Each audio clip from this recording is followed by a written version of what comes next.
On May 20th, 1969, a soldier from the 101st Airborne Division stood on the summit of a mountain his unit had just taken for the 10th time. Instead of victory, he felt something closer to disbelief that it was finally actually over.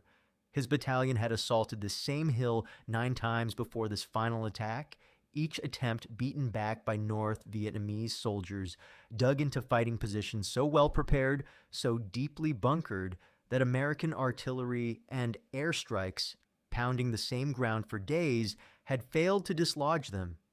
He had watched friends carried down the slope on ponchos, some dead, most wounded, after each failed attempt. He had heard more than once in the days leading up to this final assault other soldiers in his own company say quietly that they were finished, that they would not go back up that hill again, no matter what any officer ordered. He went up anyway, on the 10th attempt, alongside men who felt exactly the same exhaustion and doubt he did, because that was simply what the job required. Whatever any of them privately believed about whether the hill itself was actually worth what it was costing them. When the position finally fell, hours into that last assault, there was no cheering, no sense of triumph that matched the scale of what getting there had actually required.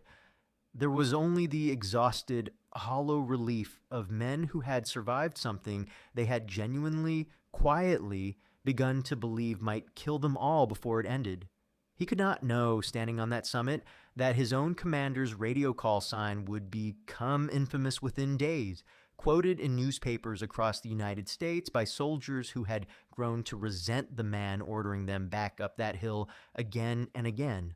He could not know that the hill itself, taken at this cost, would be abandoned by American forces within a matter of weeks, or that the battle he had just survived would become one of the defining symbols of a war the American public was rapidly losing patience with.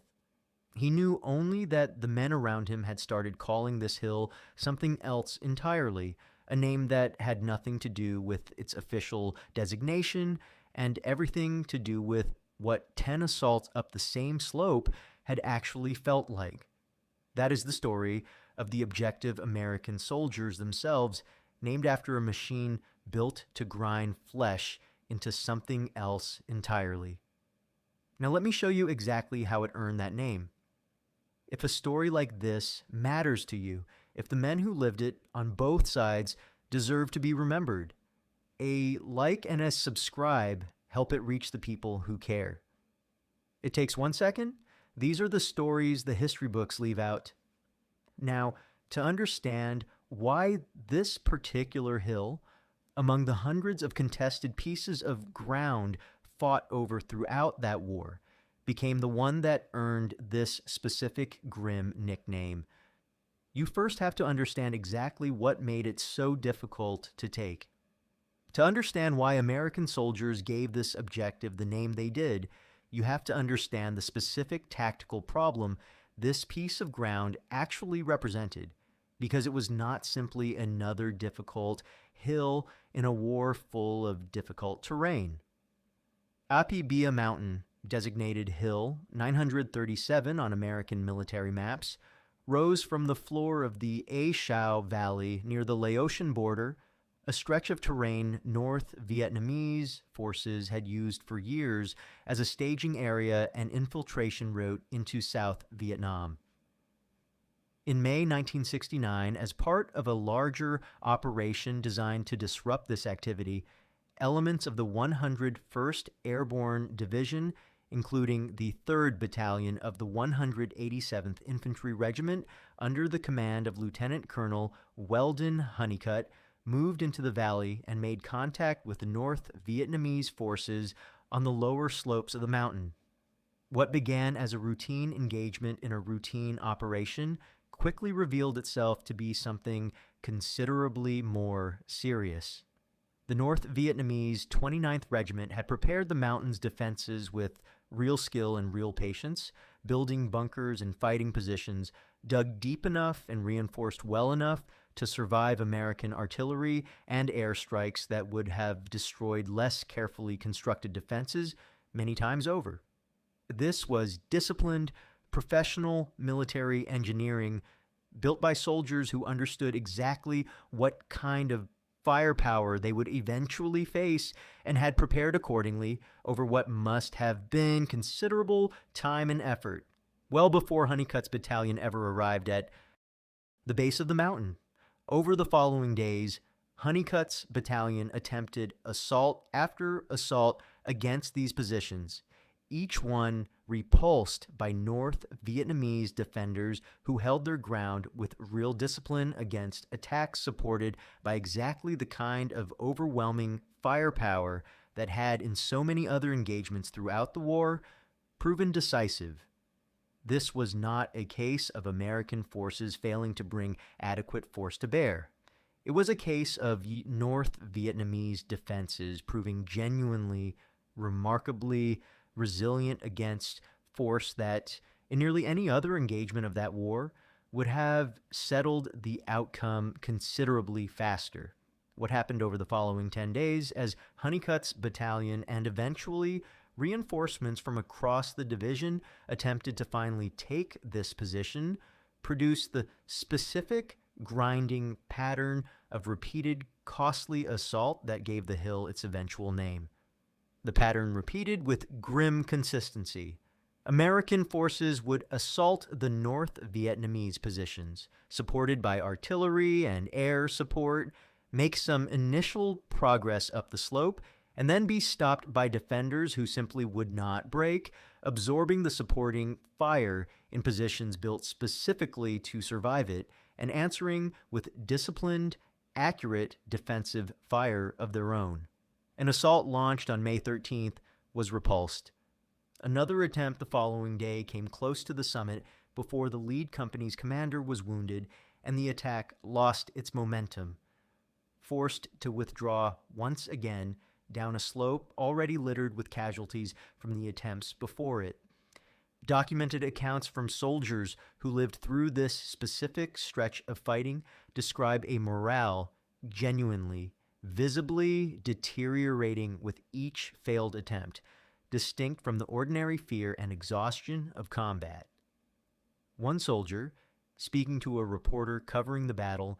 described morale in his company as lower than he had ever experienced, specifically because the repeated failures had begun to feel senseless, disconnected from any clear sense that the cost being paid matched any proportionate strategic value. This was not simple fear of danger, which every soldier in that war understood and had learned to live with. It was something closer to a collapsing faith that the specific danger being faced over and over against the same unyielding position actually made sense. Honeycutt himself, a demanding and hard-driving commander who frequently moved with his forward elements rather than directing the battle from the rear, pushed his battalion to continue the assault despite mounting casualties that eventually reached roughly 60% of the unit's strength. When his division commander, Major General Melvin Zayas, moved to relieve the exhausted battalion and bring in fresh reinforcements, Honeycutt reportedly protested the decision, wanting his own men to complete what they had already paid so much to attempt. This friction between a commander determined to finish what his unit had started and a higher command increasingly concerned about the mounting cost reflects the genuine, difficult tension running through the entire battle by this point. Now understand exactly how this specific hill earned the particular nickname that would eventually become far more famous than its official military designation, because the name itself captured something the men fighting there felt with real, unmistakable clarity. Soldiers who lived through the repeated assaults began referring to the hill informally in the blunt, dark language soldiers use for exactly this kind of grinding, costly experience as a meat grinder, a machine built for nothing except reducing whatever entered it into something smaller and less recognizable over and over without any evident concern for the cost.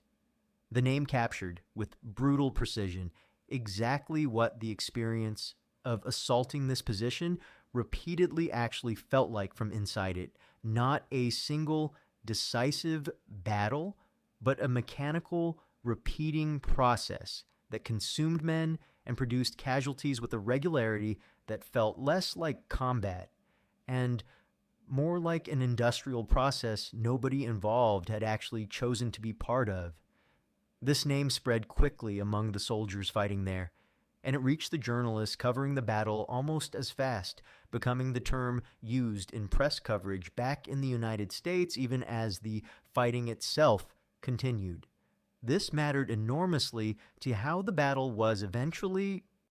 understood by the American public, because a name this vivid and this blunt did more to communicate the actual human cost of the fighting than any official casualty report or military communique ever could have managed on its own.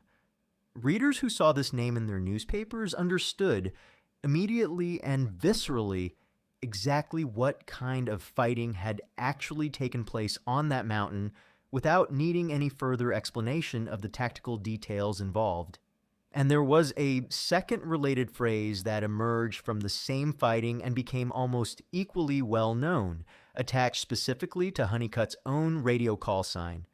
Soldiers frustrated by the repeated, costly assaults began quoting to reporters and to each other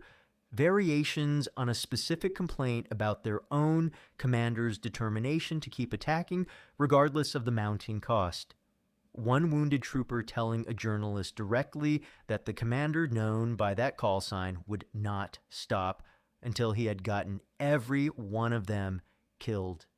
This quote, printed in American newspapers within days of the battle's conclusion, attached a specific personal face to the broader frustration the meat grinder nickname had already begun to capture. The battle finally concluded on May 20th, when a massive, coordinated assault involving multiple battalions, including fresh reinforcements brought in specifically to finish what Honeycutt's exhausted original force could no longer manage alone, finally overwhelmed the North Vietnamese defenses and secured the summit. The cost of reaching that outcome was real and substantial, documented across multiple contemporary accounts, with figures that vary somewhat depending on exactly which portion of the broader campaign is being counted, but that consistently describe dozens of American dead and several hundred wounded across the full engagement. North Vietnamese losses, by American estimates, were considerably higher,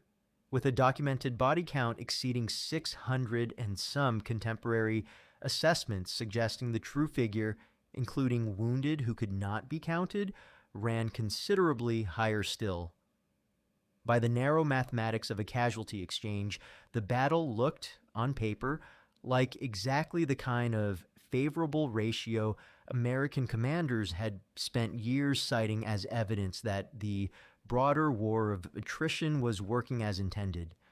What happened next revealed exactly how little that favorable ratio actually mattered, both strategically and politically, by this specific point in the war. On June 5th, barely more than 2 weeks after American forces had paid such a heavy price to take the summit, the decision was made to abandon Apia Mountain entirely, the position having served whatever limited tactical purpose the broader operation required, and holding no further strategic value once that purpose had been served. American forces withdrew, and the hill, taken at such enormous cost, simply reverted to whatever use North Vietnamese forces chose to make of it once American troops had left. This abandonment, arriving so soon after the battle's costly conclusion, transformed public and political reaction to the engagement from concern into something closer to genuine outrage. The same week the withdrawal was announced, a major American magazine published a photo essay featuring the faces of hundreds of American service members killed in Vietnam over a single recent week, a piece of journalism that landed with devastating impact precisely because it arrived alongside news that a hill so many of those men had died attempting to take had simply been given up weeks later.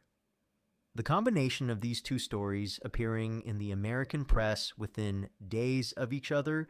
did more to crystallize public frustration with the war's conduct than almost any single piece of coverage before it.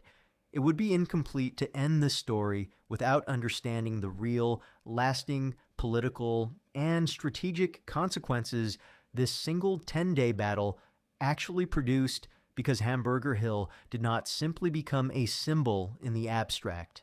It changed how the war was actually fought for the remainder of its course.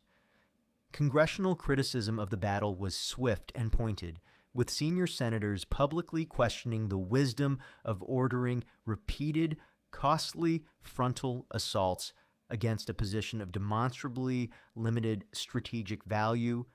criticism that reflected and amplified a broader shift already underway in how Washington understood the costs and benefits of continued heavy combat operations in Vietnam. This criticism arrived at a politically sensitive moment, with peace negotiations already underway and public patience for exactly this kind of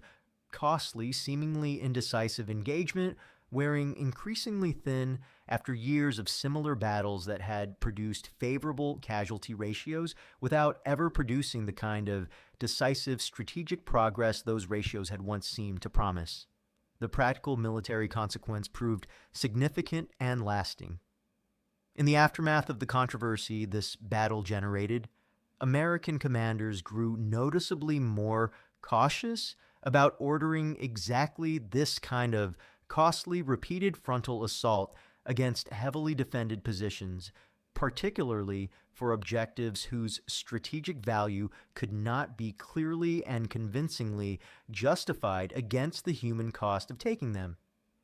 This shift reflected a broader change already underway in American strategy, moving away from the kind of large-scale search and destroy operations that had characterized earlier years of the war, and toward a policy that would soon be formalized as a deliberate transfer of combat responsibility to South Vietnamese forces, reducing American ground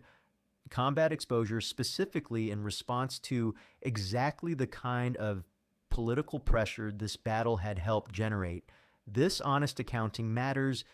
because it demonstrates something this whole series has explored from other angles: the specific relationship between battlefield outcomes and the political will required to sustain them. Hamburger Hill was not, by the narrow military mathematics of the casualty exchange, a defeat. It was, by nearly every measure that actually determined how much longer the American public and government were willing to sustain this kind of costly engagement. Something considerably closer to a turning point. Proof that favorable casualty ratios alone had stopped being sufficient justification for the human cost of achieving them. The men who survived those 10 assaults carried the specific memory of that mountain with them for the rest of their lives, and in the years afterward, many of them thought often about the particular, complicated meaning the battle had come to hold, both for the country that sent them and for themselves. Many veterans of the battle, in later accounts and interviews, expressed a genuine and lasting frustration with how the fighting itself came to be remembered,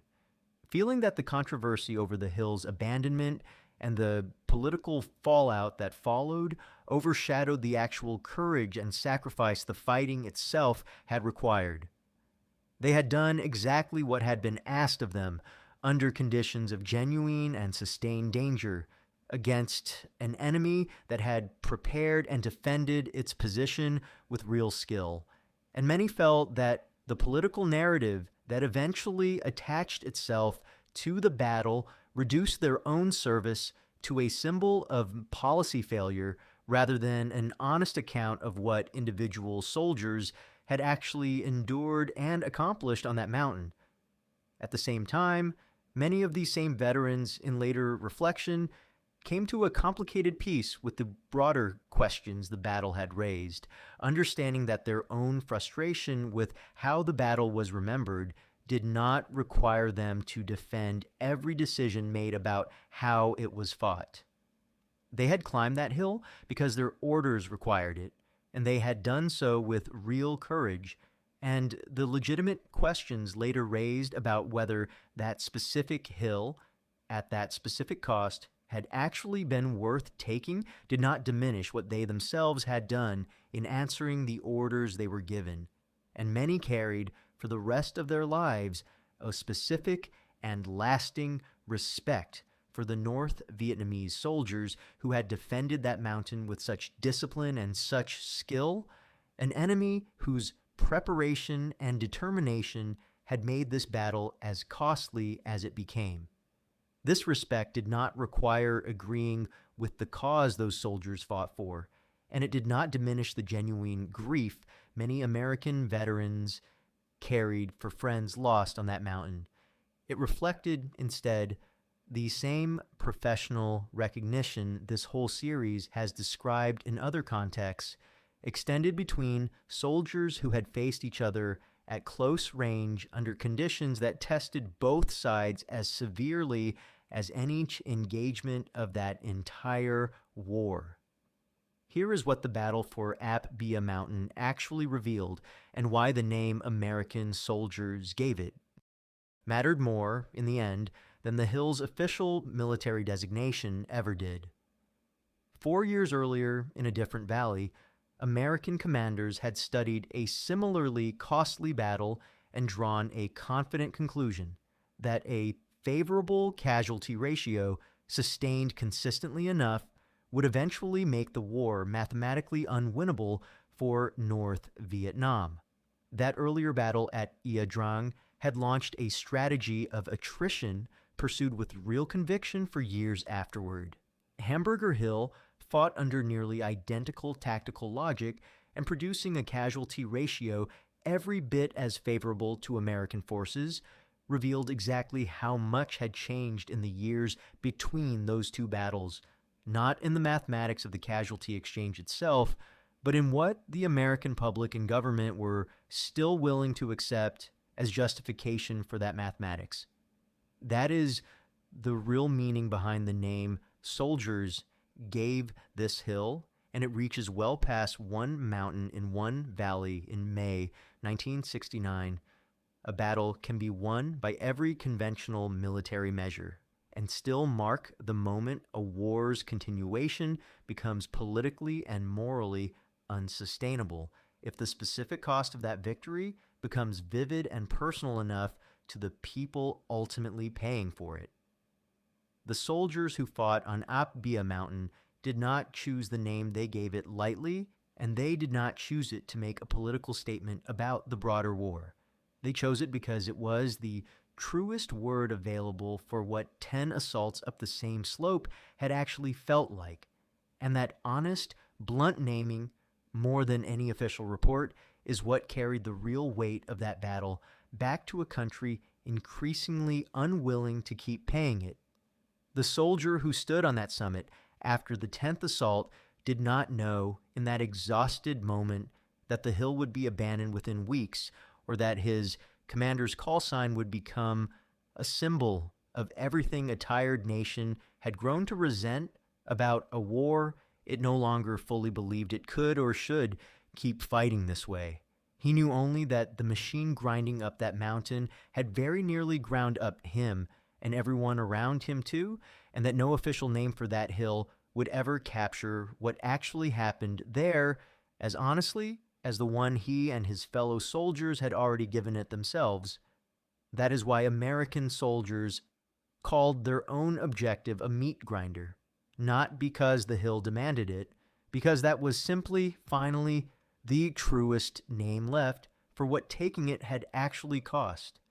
Now you know why. Thank you for staying with this story all the way to the end. These are the histories worth keeping, not just the famous battles with their famous names, but the honest, blunt names, soldiers gave their own experience when no official report could capture it as truthfully on both sides of that long war. If it meant something to you, a like genuinely helps. It tells the algorithm that this kind of history matters, and it helps these videos find the people who care about them. If you're not subscribed yet, now is a good time. Hit subscribe and the bell so you never miss a new one. I would love to know where you are watching from today, and if someone in your family served in Vietnam, at Hamburger Hill, or anywhere else in any unit, tell me about them in the comments. Every one of those men carried a story like the one you just heard. Most of them never told it. This is how we make sure they are not forgotten.